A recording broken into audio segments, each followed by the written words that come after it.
આજે મિત્રો આપણે યુરિક એસિડ પર ચર્ચા કરવાની છે, એટલે બને તો વિડીયોને શેર કરજો અને વધુમાં વધુ લાઈક કરજો અને બને તેટલો મિત્રો સુધી પહોંચાડજો.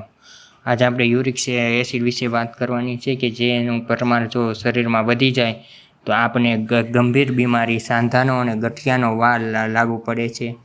જે આપણે અમુક ખોરાકમાં જૈવિક વિઘટન દ્વારા આપણને આ રોગ લાગુ પડે છે, જેમાં જૈવિક વિઘટનથી પ્યુરિન નામનો એક પદાર્થ જે છે આ પ્રક્રિયામાંથી છૂટો પડે છે, જેને કારણે આપણે ગઠિયા અને સાંધાનો વાર થાય છે અને તેની અસર કિડની ઉપર થાય છે અને પથરી પણ થઈ શકે છે.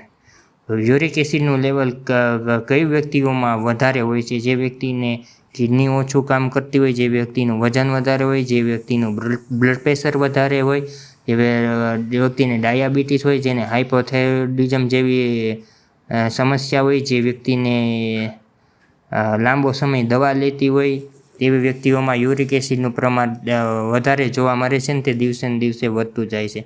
સામાન્ય રીતે પુરુષોમાં તે પ્રમાણ 7 મિલીગ્રામ કરતાં ઓછું હોવું જોઈએ અને સ્ત્રીઓમાં 6 મિલીગ્રામ કરતાં ઓછું હોવું જોઈએ.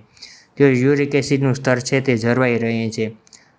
યુરિક એસિડનું સ્તર ઓછું જેને કારણે થાય છે તો કે આલ્કોહોલનો વધારે ઉપયોગ, દારૂ પીવાથી, માંસ, દરિયાઈ ખોરાક, વધુ ફ્રુક્ટોઝવાળા પીણા અને જેવી કે મેડિકલ કન્ડિશનને કારણે અને મેટાબોલિક સિન્ડ્રોમને કારણે યુરિક એસિડ વધી જાય છે.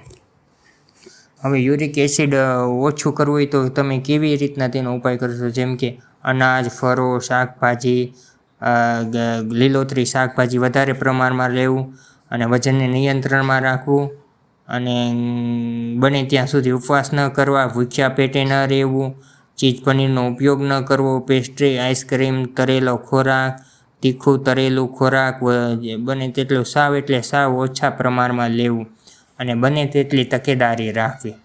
તો જ આપણે આ યુરિક એસિડના પ્રમાણને છે તે નાખી શકશું અને સાંધા અને ગાંઠિયાનો વાર છે તે આપણે હલ કરી શકશું.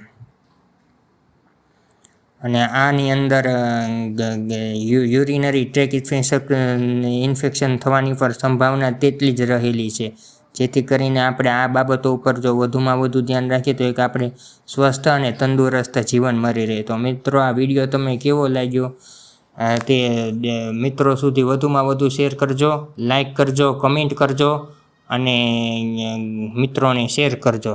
બસ આટલું જ.